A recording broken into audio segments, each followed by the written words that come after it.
Hey everyone, welcome to ELI, the place where you get your daily dose of inspiration for entrepreneurship. And today we have with us Mr. Gaurav Tripathi, co-founder and CEO at Superpro.ai. Gaurav is a graduate of IIT Bombay and has been a serial entrepreneur ever since he graduated. Hey Gaurav, welcome to ELI. Hey, hi Priya. Pleasure to be here. Thanks a lot for inviting me here. Excited to be on this podcast. Gaurav, I would request you to introduce yourself to our audience, please. Cool. Okay, I'll do the standard introduction which I do with Sure. everybody. So, hi guys. Yeah, I'm Gaurav Tripathi, born in Banaras, grew up in a lot of small town cities across MP and Chhattisgarh, and somehow landed up in IIT Bombay in 2001. And stars aligned in a way to make me an entrepreneur right during the college days. So since 2005, my fourth year, I've been an entrepreneur. Been through three iterations, three startups, a product startup, services, then product, and now this is the fourth iteration. So yes, maybe I can suggest that I'm addicted to entrepreneurship. I don't know anything better to do. So that's how it's been, and only thing that I've been lucky, I'll say, is that right from my first startup, I've been fortunate enough to get really, really smart people working with me. And I can boast of that even the interns of my first startup have gone to become very successful entrepreneurs themselves. So that's how it is. And just a short brief on what I have done. So I've been mostly into tech. So I've been a tech co-founder, a CTO, most of my life.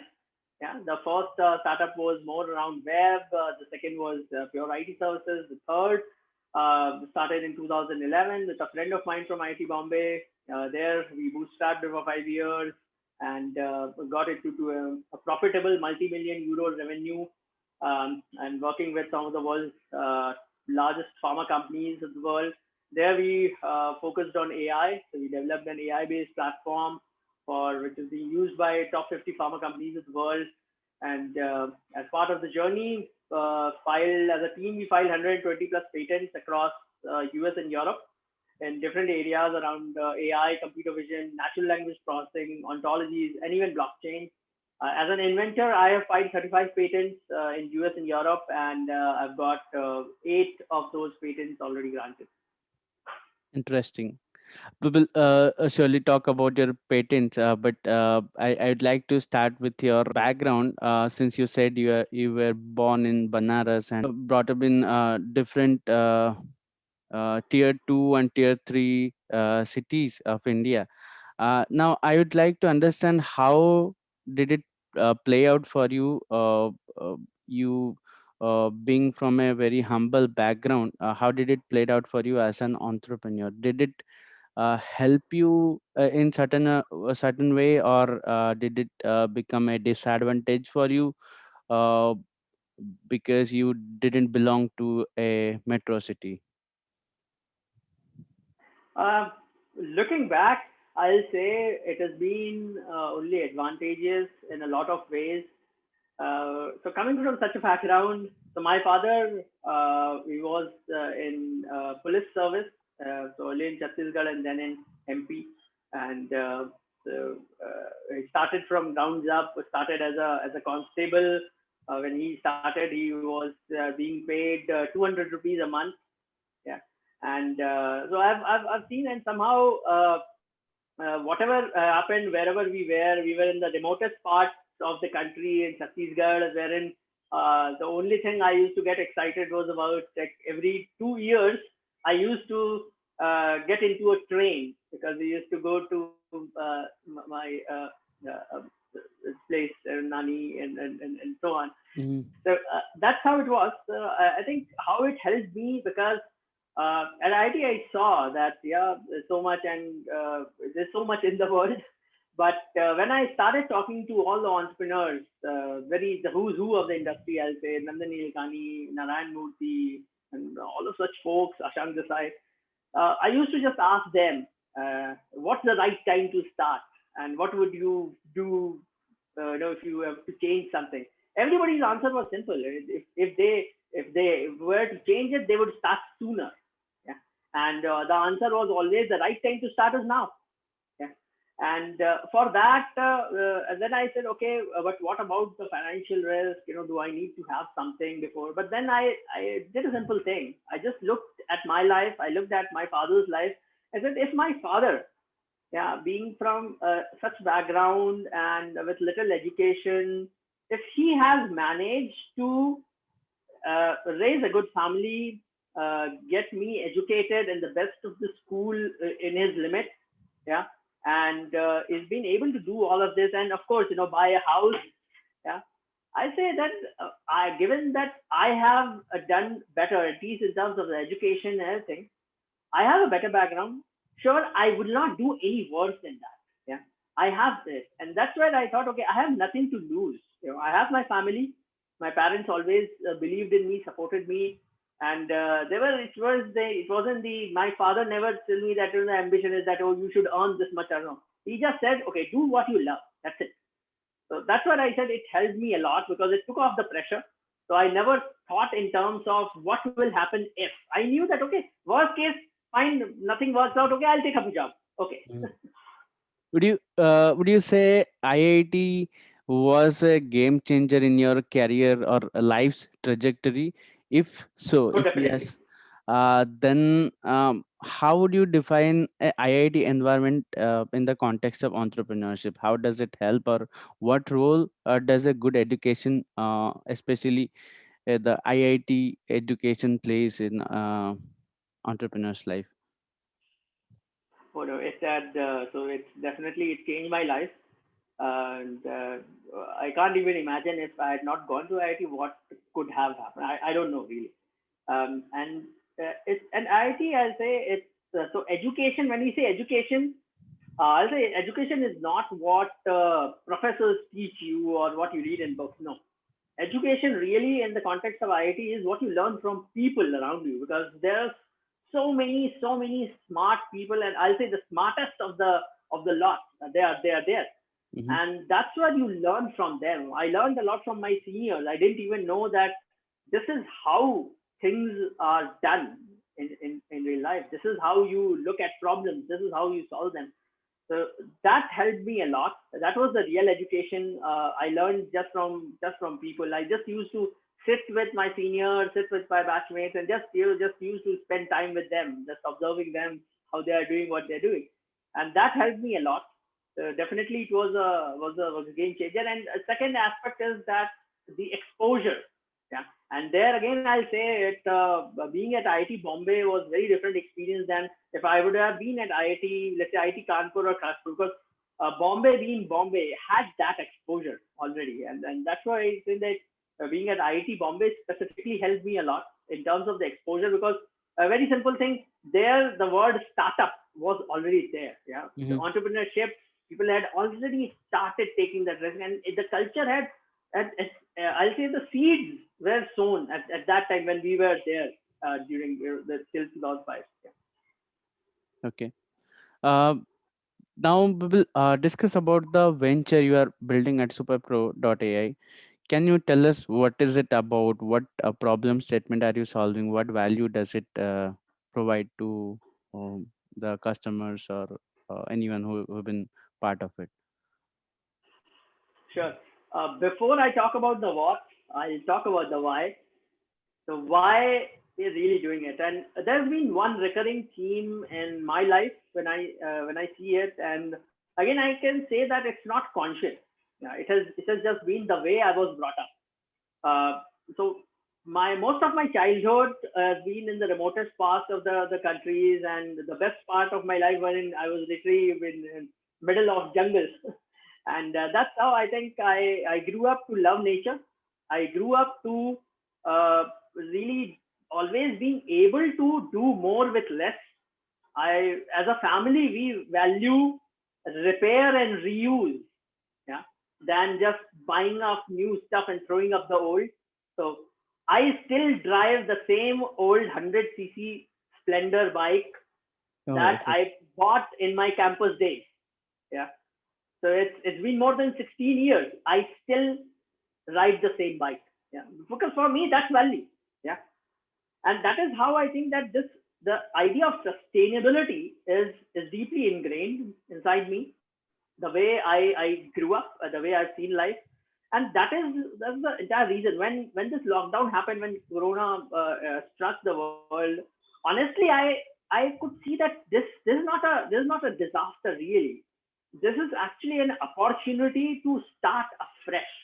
Yeah, why? Because now humanity will get time to take a pause, and it needed to take a pause. The way we have been building businesses, the way we have been treating our environment, the way we have become so wasteful with our resources, now Mhm. is the time. And that is where I thought that, okay, how the business is going to change. And like business travel is has come to a standstill. But the question was, is it good or is it bad?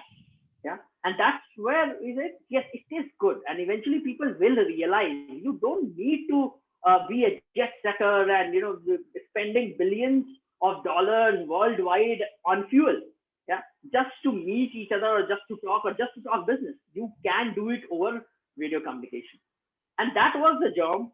And that is where we said no, this we need to do it. And we really, as a founder myself, and as my other co-founders felt no, this is just too big. We should do it, because this is the future. And if we do it, we will have a part in really changing that world. We can say that yes, we made businesses more sustainable.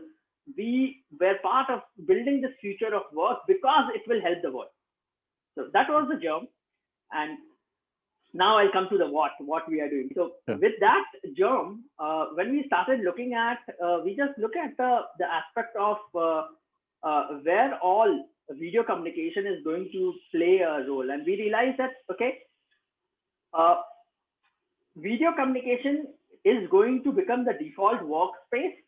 Yeah, so Mhm. people are going to collaborate and work over video and not really sitting together in office. That's one. Second, more important one, a lot of the services in the world which were getting delivered in-person settings, yeah, Mhm. will move to video. Yeah. And that is what we both of these plays, we looked at it and we thought, okay, how can we help people on this? So we initially we just went ahead and looked at people, how can we help them? Yeah, manually setting up Zoom sessions, calendar, and so on. And that's where we realized. So the core problem we understood was for businesses was every business needs to grow, of course. Yeah, every business needs to grow fast, earn more money, more revenues. But the point is, can it be done at a lower cost? Can it be done in a more sustainable manner? That is what we realized. If we make video communication so simple for businesses to incorporate and integrate within their services, within their products, within their websites, Mhm. yeah, then we will take away a lot of pain. And it's not that businesses do not want to grow in a sustainable way. Yeah, they need options. And that's what we thought, okay, we'll become that option. So that is what we are doing. We are helping businesses offer a better customer experience around video communication. Yeah? Mhm. And that we are doing by way of creating workflows. So when I say workflow, it's very simple.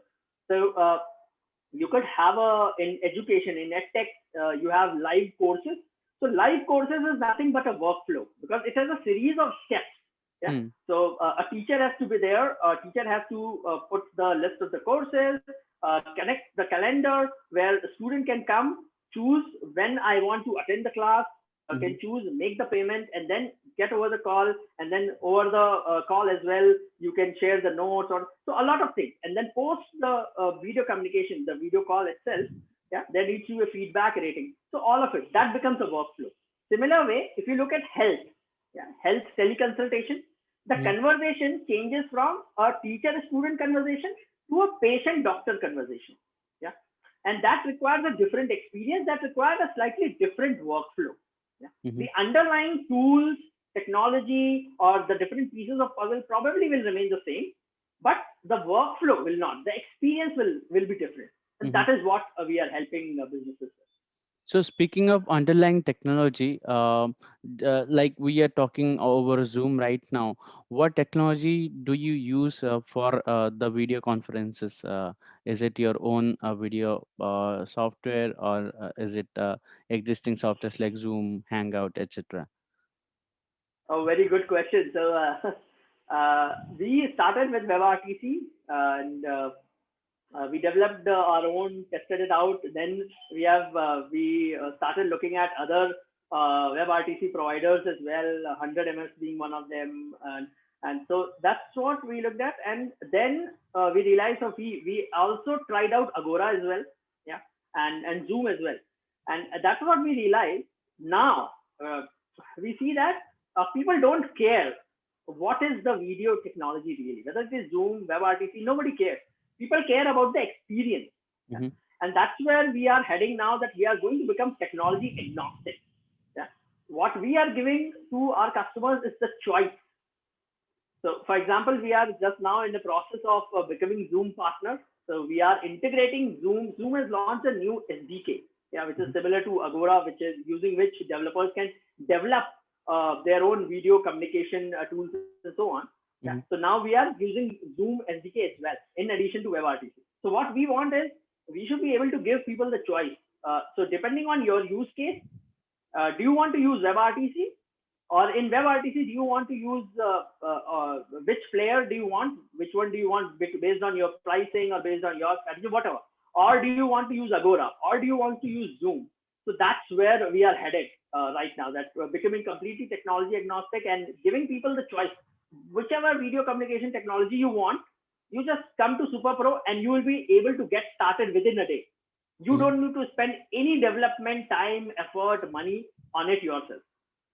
Mm-hmm. Since your product is so much closely linked with the COVID pandemic and the nature of work post COVID, uh, can you give us some forecast that you have made as a business about the work style or the future workplaces after COVID is gone? Um, so what we have seen, and I keep reading about it extensively myself, and see everybody has realized that it's not about uh, really that you need to be together physically to get something done. Yeah. Yeah. And that's what we see, that the future of work is definitely remote. Yeah. In all possibilities, whether it is team members collaborating together, Mm-hmm. or it is to a different level, service delivery, whether you are delivering a service and you have customers, you have supply and demand both, and you are just facilitating them, everything is going to be primarily remote.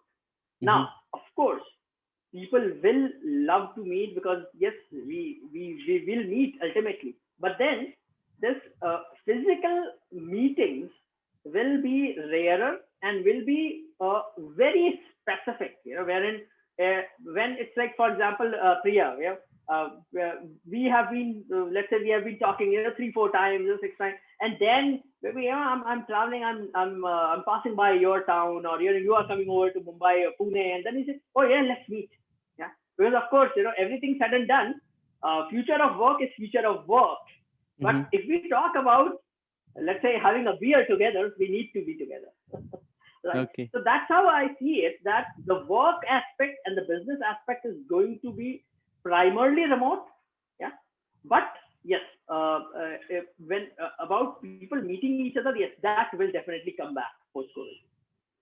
Assuming what you said will happen and will hold true in future, I have a very interesting question, and this is not related to our business in any way, but I'd like to understand your perspective on how the global dynamics will work out when people don't need to be in US to do business with the US clients. People don't people from India, even from Africa, with the required level of technology and knowledge, can do business with Europe, with the UK, with the US. How does the global dynamic change? Yes. I'm sure people would have heard about. So almost it's been, I think it's been 15 years or more. The book came, which is called "The World Is Flat" by Thomas Friedman. Yeah, and that was said to be very provocative and visionary. Let's see, this is how the world is going to change. And now, at present, that is what has been achieved. Now we have realized that vision, that world is indeed flat. Yeah, it doesn't matter at all which part of the world you are in. You can conduct your business. So we have seen with Superpro as well that a parent sitting in California was able to get piano lessons for their son from a coach sitting from a piano sitting in Kochi. Yeah, using Superpro. And so that's what we see that now people are going to experience this for the first time, that since it is remote, why should I look for options nearby me? I'm open to look at the whole world. And the same on service providers as well. If I am offering a service, why should I look at just serving my neighborhood, my city or my country? I can provide my service to the whole world. Yeah. And of course, I can grow faster. I can make more money. Yes, definitely. So that's what we see, that it's going to. We have just started. We have just started. We are going to see a tremendous amount of change happening, uh, wherein we can have that. Mostly the teams will be completely remote, and people will realize that you have no boundaries or no limitations in terms of attracting the best talent. You can really get the best talent sitting in US, Europe, India, Africa at the same time, and you could be working. Yeah. Or as a business, you would be able to at least deliver your services across the world. So it's going to change a lot. It's going to bring more, give more options to consumers, to customers. It's going to help businesses grow much faster and while being sustainable. Yeah, and it is going to ultimately drive, as I see it, the worldwide GDP is, at least on the services side, it's going to move up considerably in next 5 to 8 years. uh, Now I would like to discuss more about the business you are operating in. uh, Tell us how did you find the right people to build this venture? I understand you are a techie from the beginning, you know how to build things, but you'll also need people to help you with other stuff, for example selling. And now I'd like to ask you, how did you find your co-founders first, and then the next set of people you need to take it forward? In this case, at least I can say that I've been lucky. Rather, I've been lucky all my life. My co-founders always found me. Hmm. So here at Superpro, it's that my other three co-founders, they have been together for some time, and they got connected to me via a very good friend, who's again a very famous entrepreneur in India, and he has been mentoring them, and he connected us together, and that's how we got to know each other. And we liked each other. My other three co-founders, they felt that, okay, I'm really somebody good and capable to be leading the team. So that's how they proposed that I should be the co-founder and CEO. So that's how it was. And again, I'll say, for me, the reason to say yes was very simple. That the mix, the founding team mix itself was amazing. So in my co-founder Sagar, yeah, he's almost my age, been a lawyer, turned geek, learned programming, got into tech, then moved to business, and then into sales. Ultimately, we're working at Intel, handling really large portfolios, and that's how. So he's been in sales, and his focus has been B2B sales. So we say that yes, definitely on sales. Yeah, it's difficult to get a better guy than him, who has cracked. So he has a distinction of closing the world's largest engineering services deal in 2019. So I could not have asked for a better person to really be on sales. So then we have Vijay, who studied at IIT Kharagpur, then became a data scientist. Was the first data scientist at Fidelity. So he's somebody who is very analytical, very objective, very data oriented on everything. So he is the one who's been looking at product and data and on operations. Then we have Vivek. So Vivek also studied at IIT Kharagpur. He's Vijay's junior 1 year, and he, in fact, he dropped out from IIT Kharagpur in third year itself to focus on his hardware tech machine learning startup. As a team, they won a lot of awards in India on tech, and then they were working on it. But yes, in India, hardware tech is a bit difficult. So they moved to services, and that's how Vivek moved to Superpro. Was approached by Vijay and Sagar. Yeah, but in Vivek, we already see that he's again a person who is very driven. So in terms of tech, it doesn't matter to him whether it's dealing with hardware tech and you are working with hardware or you are working with web technologies or with mobile technologies. He just picks up everything. So that's how the founding team has been. So we got a good bunch already together. And post that, it's been more people that we have been getting in our network. So Vijay, Vivek, they knew people in their network, their friends. So that's how the first set of team members have come with us. Mhm. You spoke about the mix of the founding team, and you seem to believe that there is a right combination of the founders. Can you tell us if you are advising a budding entrepreneur, how should he assemble the team? What kind of people he needs in the founding team? Uh, so there a lot of first timers make one mistake. I also did it. Don't get someone in the team just because you are friends with. Yeah, because being friends, so between friends again, you tend to get blindsided. You tend to overlook certain things, and so that should not be the defining criteria. Yeah, look at it objectively and look at it very simple way that okay, what is it that you are good at, and then what is it that you have absolutely no idea of? What is it that you are not good at? So understanding your own strengths and weaknesses is very, very important because you should get people who complement your skills, yeah, who can support you where you are weak, where what's not your strength. So if you are a good techie, yeah, get someone who understands sales, yeah, who understands marketing. Yeah. If you are somebody who understands business, sure, get somebody who understands product, who understands tech. So that's how you should look at when you are looking for founders at least. How do you go about recruitment when you do a recruitment drive for your venture? What kind of people you look for when hiring? So we have a very, I'll say, slightly unconventional way, uh, and I can claim that yeah, I have perfected that art over last decade. So we don't go by the typical resume and stars that yeah, somebody has worked at X, this and X, what and whatever. I always look for uh, what what really motivates people. What's the intrinsic motivation for people?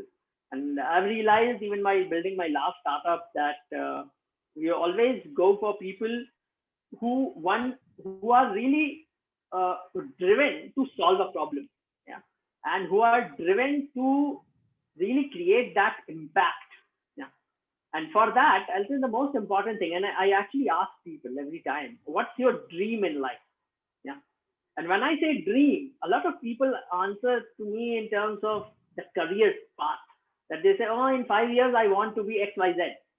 I said, that's not a dream.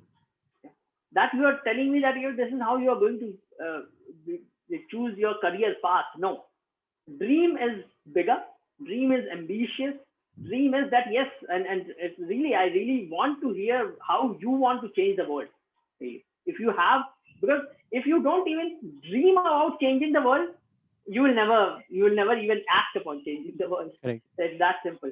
And then the way we shortlist, we look at people, of course, where they have worked and what the skills are. But then we send a form. We send a form to everybody. So that's where again a lot of people get filtered out because a lot of people think, oh, it's a waste of time. Why is this guy asking me to fill out a form?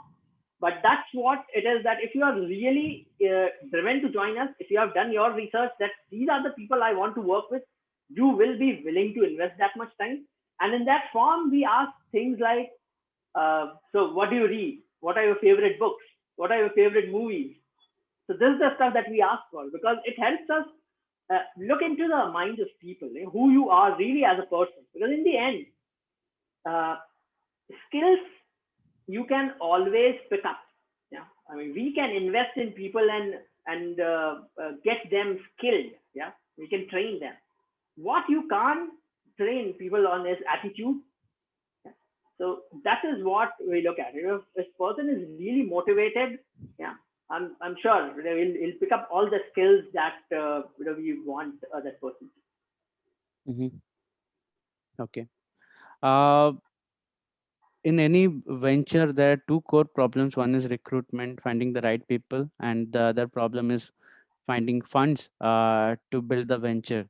Now, I'd like to ask you, how did you manage the finances initially? And I understand product building is an expensive process till you get the product market fit. So, how did you, or how are you managing the finances so far? So there again, I'll say we were a bit lucky. So by the time we started with Superpro, around the same time, just a few months back, we had already become a part of the MOX Accelerator. So we got the funding from SOSV, which runs the MOX program, and so that way I'll say we didn't really have much struggle on the funds. But yes, COVID did play a part because just you can imagine, like it's been just 2 weeks when we had taken the office in Bangalore and the lockdown happened, and the office has remained closed since then. So of course, a lot of money went there, unfortunately, and we were unable to get rid of the office very soon. It took some time. But in overall, yes, we decided to be very prudent. We Because we knew this is going to get longer, and since we were also going through the journey of a new product and everything, so yes, we asked the team members to help us. People did take a salary cut, and then of course it's been my own funds. So I have been putting funds to sustain the company. I invested in the company, and then of course we were on our way to raise the seed round. So we have just closed the seed round. So yeah, now hopefully we won't have any issues on the money side. Okay. Uh, what is the long-term vision you have with this venture? What you want to build ultimately? I would say it's not about building really that is motivating us. We see the impact. So if I see the way I see it, the first milestone for us, the first big milestone will be really where we can say that yes, we have done something meaningful, is where we are able to power a billion conversations. Yeah.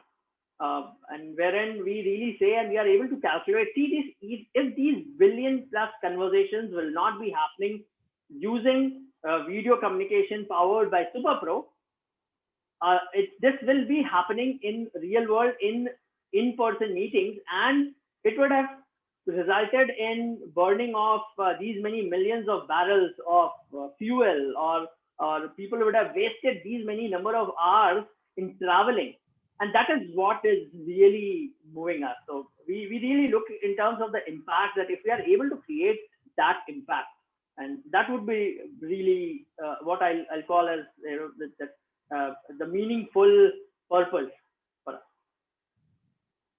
Okay. Now tell us what are the challenges you have faced so far while building this product or a venture.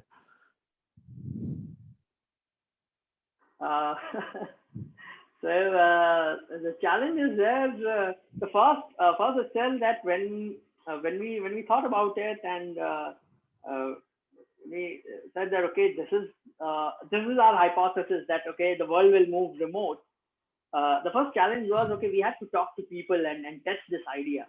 Yeah.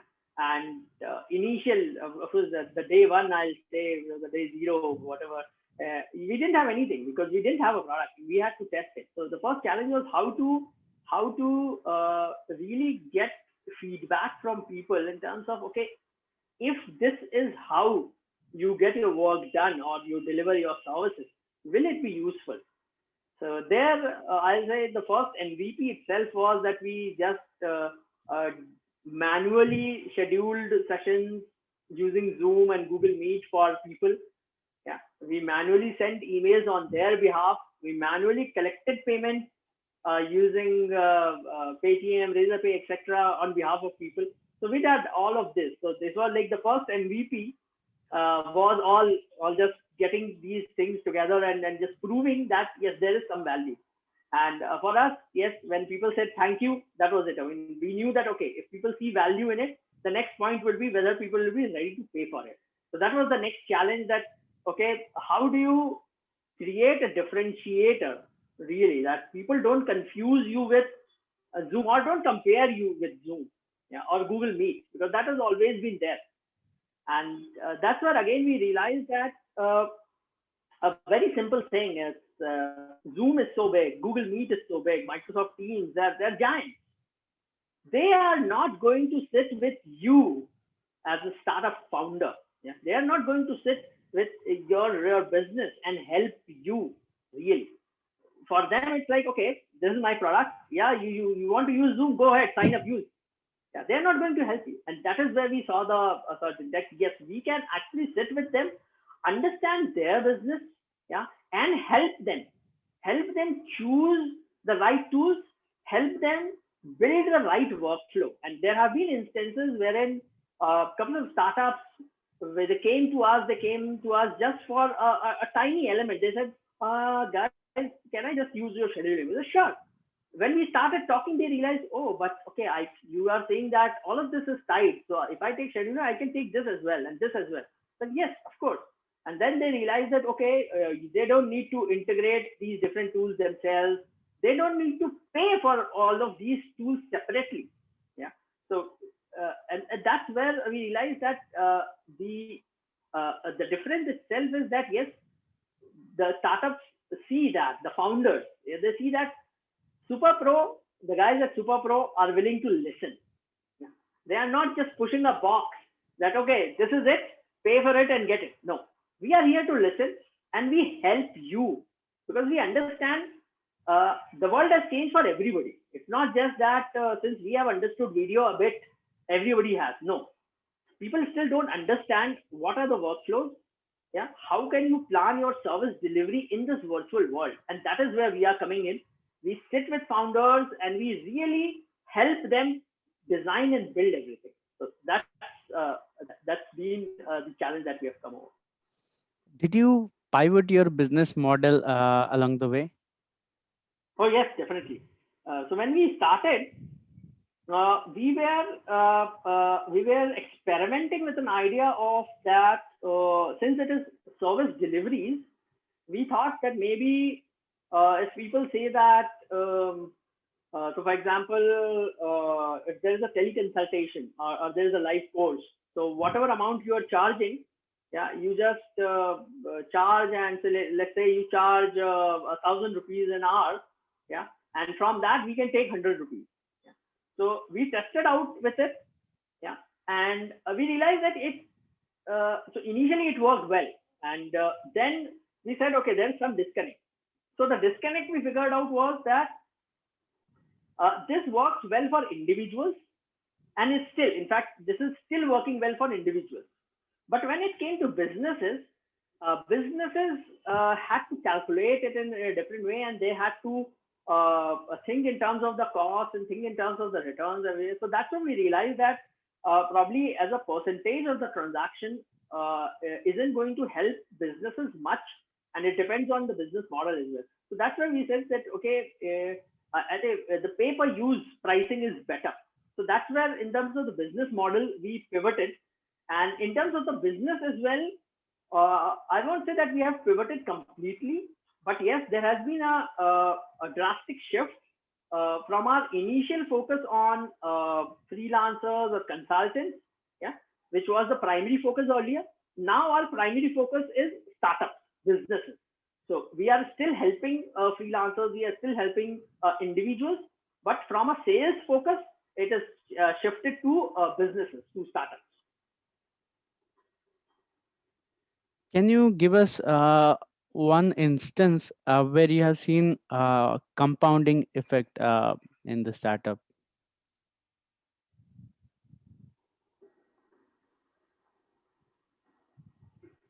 You mean in our startup or Yeah, in if you can give example of your venture that is best. Otherwise, it is an open-ended question. You can answer it okay. any way you want. Now, so in a startup, that's what I love about doing business. Yeah. Because a business, the way it works is the initial journey. Like it won't be a move. It will look like, oh, it's like your friends will look at it. Your family will ask you, okay, what are you guys doing? What are you doing? It's been 2 years. It's been 4 years. You're barely doing anything. You're still not making money. What's happening? Yeah. But then the it moves all of a sudden, and that is what is the power of a business, because what people don't see what's happening here is, yeah, that for us, for example, a very simple thing, for us, each customer, so each startup that we get, and we deliberately are looking for the smaller startups, seed stage, series A funded startups, because this is very early in their journey. uh, for us, it's not a matter of that the startup comes to us and it becomes a client, and yeah, then they'll just start paying us a fixed sum per month. No, we know that since we are going to power their service delivery, yeah, all of the startups want to grow fast. So for us, it's a double compounding, because we see that each customer that we are getting today, yeah, their own growth projections are like this. Yeah. So and since our revenues are tied to their growth, we know that we are going to ride their growth as well. And that is how we see that in terms of the number of customers that we are adding, even if we keep it constant, even then we will grow. Our revenues will grow because the startups themselves, the businesses themselves are going to grow. So that's how I see compounding effect in businesses and startup field. Interesting example. Now we will come to the final part of our interview. We'll talk about your learnings as an entrepreneur. Tell us what you have learned so far in a reasonably long entrepreneurial journey. What are the learnings which we can take away from this session? Uh, the biggest learning I'll say has been that always get people smarter than you. That is the only way to succeed. There is no other way. Then second, say if you are getting smarter people, don't uh, don't try to micromanage them. Yeah, get people who you can just give the goals. You can just set the targets and just tell them, and leave them to figure it out how to get there. Yeah, of course, help them, sit with them. You are supposed to give the feedback, but then let them take the ownership of it. And ownership comes only when people have the freedom to commit mistakes. Really, that's where ownership comes. Ownership doesn't come from simply telling somebody that, oh, you own this. No, if you are allowing people to commit mistakes, yeah, and you are not really penalizing them or just not firing them for committing a mistake, that's where it happens. And a third has been my own lessons has been that, yeah, be prudent. uh, the way I have seen businesses always is, you don't really need a lot more. Yeah, you can always do much more with less.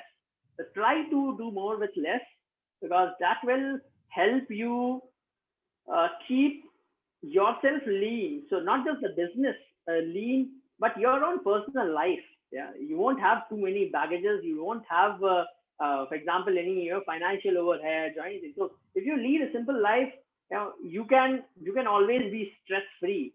And for uh, for getting a business to be successful, really, to be a successful entrepreneur, the one thing that you need is to be stress free, really. Because if you get stressed and if you have burnout, your business definitely is going to suffer. Okay. This is my last question to you. Can you tell us what is the difference between entrepreneurship post COVID compared to entrepreneurship pre COVID? Oh, great question, really. the, I think pre-COVID, for starting a business, you still needed to think of a few things. Like, yeah, you needed to think of uh, getting an office. Now, whether you operate from your own home or your own flat, apartment, whatever, but still you have to think in terms of the office, that okay, I need to get people in, sitting together and doing this and that. Or you always needed to account for that much time for travel. Oh, I need to meet those customers. I need to go there. I need to travel. I need to be on the road. Yeah. Post COVID, I see that all of that has gone away. And of course, in terms of raising funds as well. So earlier, I know that people used to just take a flight just for one meeting, to meet that VC firm, yeah, just for one meeting. Imagine.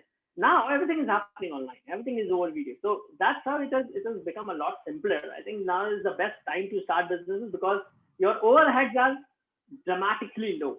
You have practically zero overheads. You can just focus just on your business, and that's how we see that now it's an age for virtual first businesses, as I call it. That it's really going to benefit all of those businesses which can think in being virtual first, and probably so they will have remote teams, they will have service deliveries as well, all remote, and they won't really need to think about maintaining all such overheads. Well, on this note, I would like to close this session. This has been very insightful for me and for the audience as well. It was a great pleasure to host you here at ELI. Thanks for your time, Gaurav, and our best wishes for Superpro.ai. Thank you, Priyanjan.